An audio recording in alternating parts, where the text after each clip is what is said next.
Estamos de volta para o terceiro bloco do nosso programa e agora nós vamos falar de um assunto muito sério que eu venho acompanhando há algum tempo. Nós temos aí os filhos que foram separados dos pais, aquela política do governo de que as pessoas estavam com hanseníase. E agora, aqui no Acre, as pessoas, às vezes, que nasciam, por exemplo, lá no Souza Araújo, os filhos eram arrancados e levados para o antigo preventório, que hoje é o do Canário Santa Margarida. Esse filho era adotado, outros eram separados nos seringais da família, não podiam ter contato. E agora essas pessoas estão lutando por uma indenização. Já existe a lei, mas elas precisam comprovar que realmente foram afastadas do pai, de que o pai teve a doença. E o Arthur Custódio, ele também trabalha no Mohan, mas ele está aqui representando o Ministério da Saúde e veio justamente para tirar as dúvidas, porque muita gente não está conseguindo comprovar, por enquanto são 500 mais ou menos, mas nós temos aí quase 1000 que não estão conseguindo. E aí, boa tarde, Arthur. Boa tarde. Prazer estar aqui. Teve um encontro hoje na NAUFAC, muita gente queria tirar a sua dúvida com o documento. Para quem não tem essa comprovação em documento, o que pode fazer para comprovar que também sofreu essa violência lá atrás? Então, a primeira coisa é fazer o pedido. Né? Preenche o formulário, escreve a sua história, o que aconteceu, qual é a dificuldade e manda para Brasília. Tem muitos documentos em Brasília por conta da indenização dos pais. Em 2007, muitos pais foram indenizados.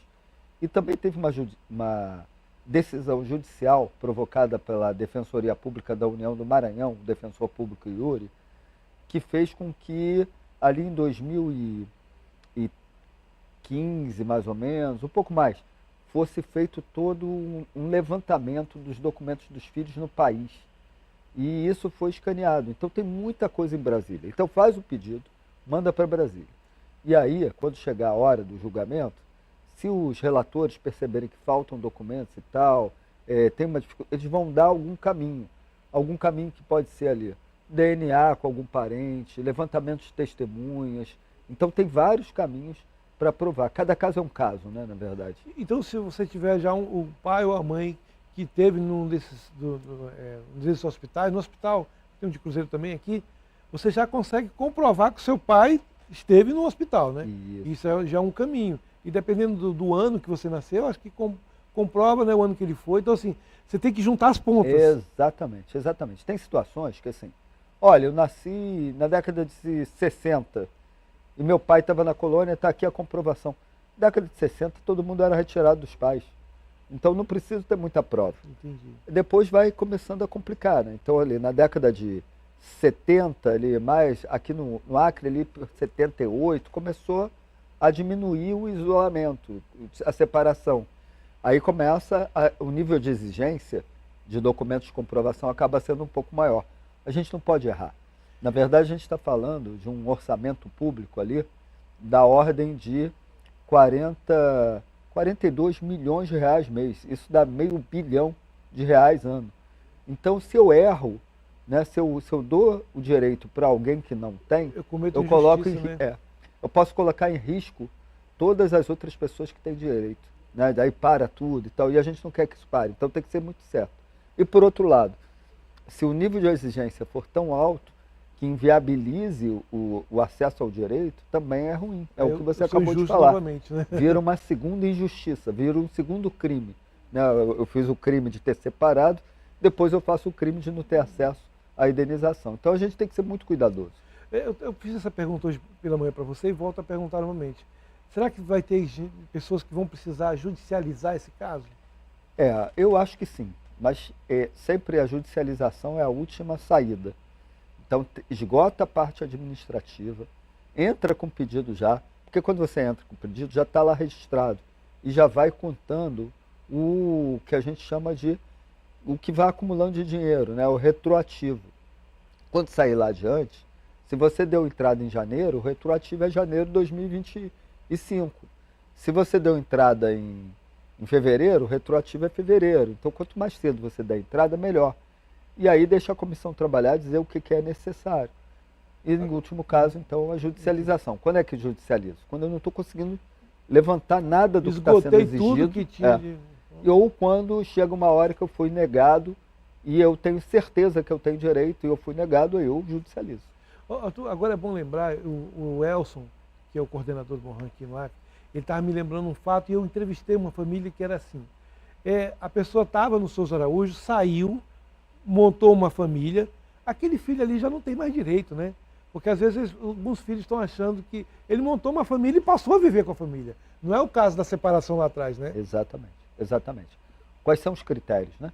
Os critérios são, o pai ou a mãe, ou ambos, terem ficado numa colônia. No caso do Acre, é a colônia Souza Araújo e é a colônia lá Hernani Agrícola. Ou ainda, o caso foi ele foi isolado nos Seringais e eu fui separado do meu pai. Ou ainda, o pai ou a mãe. Enfim, você tem que criar a situação a pessoa foi isolada. Meu pai ou minha mãe foi isolada. Segunda, eu nasci antes de 1986. E quando meu pai ou minha mãe foi isolado, eu era menor de idade. E a terceira e a última situação é a separação. Então a gente tem casos, eu vi um caso lá em São Paulo, 7 irmãos. Os 4 primeiros foram separados dos pais. Os outros 3 foram criados dentro da colônia. Então, foram criados com os pais. Ah, não, mas eu sofri preconceito porque eu estava na colônia de Hanseníase. A indenização não é pelo preconceito, preconceito a gente tem até hoje. É bem clara, né? Ah, eu acabei tendo a doença e fiquei com sequela. Não é pela doença, não é pela sequela. A indenização é pela separação. Então eu tenho que provar que eu fui separado. Se eu não fui separado, não tem como. Então daqueles 7, 4 têm direito, 3 não. Agora, quem já conseguiu enviar a documentação, está esperando já a análise, quando é que o governo começa a pagar essa indenização? Essa é a pergunta que o pessoal... Aliás, eu tomei cuidado com a mochila, viu? Eu vi com uma mochila, o pessoal disse, nem entra com a mochila que vão dizer que já é dinheiro para pagar, entendeu? Então, assim, na verdade, o que a gente tem? A portaria 90, feita pela ministra de Direitos Humanos, logo no comecinho de janeiro, né? Para a gente lembrar, Lula assinou em dezembro de 2023 a lei. Em dezembro de 2024, Lula assina a regulamentação, ou seja, montou a regra do jogo. E aí a ministra de Direitos Humanos, a Macaé Evaristo, montou a portaria 90. Essa portaria é que estabelece ali, qual é o formulário, isso já em janeiro, muito rapidinho, 15 dias ela fez isso. Então, essa portaria dava 90 dias para a comissão se organizar para começar a julgar os processos. E a comissão conseguiu se organizar antes. Então, antes dos 90 dias, a gente já vai começar a discutir os processos já na semana que vem. E aí, vamos pensar aqui, são 20 pessoas, a gente acha que vão chegar quase entre 40, 60 mil processos e que 20 mil vão ter direito, então eu acho que vai ser menos, tá? Porque pelo que eu tenho hoje lá, acho que você até viu, uma hora que eu perguntei quantas pessoas já tinham mandado para Brasília, a grande maioria já mandou. E a gente está lidando com 5.500 processos em Brasília já. Então, eu acho que não vai chegar a 20 mil. Mas mesmo assim, são 20 pessoas para julgar tudo isso. O julgamento vai ser na ordem de chegada. A não ser que a pessoa tenha deficiência, a não ser que a pessoa seja idosa, aí é quase a maioria, né? A pessoa seja idosa, e a não ser que ela tenha uma doença grave. Então essas são as 3 prioridades em que ela pode sair da fila. Eu acho que você vai ter muita prioridade lá. Vai ter mais prioridade que... Agora, então vai demorar. Assim, agora existe uma outra... Resumindo, não vai ser rápido. Né? Existe uma outra discussão, que é quando prescreve esse pedido, né? Para nós, no Executivo, pela lei assinada, não prescreve. Agora, tem uma discussão no Supremo Tribunal Federal. Essa discussão do Supremo começou por conta de processos judiciais que chegaram. Esses processos judiciais, o governo passado, na Advocacia Geral da União, entrou com um pedido dizendo que era prescrito, que as pessoas tinham que ter entrado com 5 anos, depois de 5 anos não. E aí começa uma discussão no Supremo. O Supremo para o julgamento desses processos, só 2 pessoas receberam, para o julgamento dos processos, e o ministro Dias Toffoli, então, acompanha a tese do movimento social, do MOHAN, e do Conselho Nacional de Direitos Humanos, dizendo que é imprescritível. Então ele diz, não, é imprescritível. O ministro Alexandre de Moraes acompanhou a decisão, imprescritível, e aí o ministro Flávio Dino discordou, dizendo assim, tem que ter a gente tem que ter um cuidado legal, então passa a ser prescrito, mas só a partir de agora, porque como os filhos não saberiam, não iam entrar com o processo com 5 anos, a gente começaria a contar os 5 anos a partir de agora. A gente sustenta, aí o ministro Gilmar Mendes pediu vista, está suspenso. Mas o movimento social e o Conselho Nacional de Direitos Humanos sustenta a tese da imprescritibilidade. Porque tem muita gente. Eu vou te contar uma história.